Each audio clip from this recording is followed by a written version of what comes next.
Hi అండి, మన channel subscribe చేసుకోండి. అలాగే వీడియో అయితే లాస్ట్ వరకు చూడండి. మెయిన్ ఇన్స్టాగ్రామ్ అయితే ఫాలో అవ్వండి. మెయిన్ ఏంటంటే తనుజ గారి ఫ్యాన్స్ ఎవరున్నా సరే నా ఇన్స్టాగ్రామ్ ఛానల్ అయితే కన్ఫర్మ్గా ఫాలో అవ్వండి. అప్డేట్స్ అయితే కరెక్ట్గా చెప్తాను. అంటే ఇమన్యుల్ తనుజ గారిని టార్గెట్ చేయడానికి మెయిన్ రీజన్ మీరు ఏమై ఉంటుంది అనుకుంటున్నారు. నేనైతే మాత్రం కన్ఫర్మ్గా చెప్తాను. ఇమన్యుల్ గేమ్ స్టార్ట్ చేశాడు. ఏ విధంగా అంటే నిన్న జరిగిన దీపావళి ఫెస్టివల్, ఆ దీపావళి ఎపిసోడ్లోనూ అందరూ వచ్చి తనుజ గారిని టాప్ ప్లేస్లో పెట్టారు. అంటే టాప్ అని చెప్పారు ప్రతి ఒక్కరు కూడా. తనుజ గారిని చెప్పారు. అలాగే ఇమన్యుల్ కూడా టాప్లో ఉన్నారు నేను డైరెక్ట్గా తెలియజేశారు.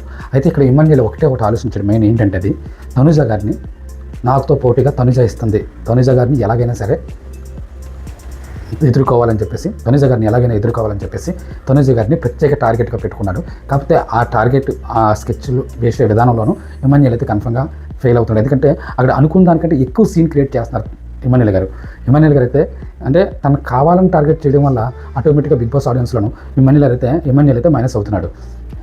తనుజ గారు అయితే టాప్కి దూసుకెళ్తున్నారు. తన వాయిస్ ఇంకా రేట్ చేస్తున్నారు. మన ఛానల్ సబ్స్క్రైబ్ చేసుకొని వీడియో అయితే లాస్ట్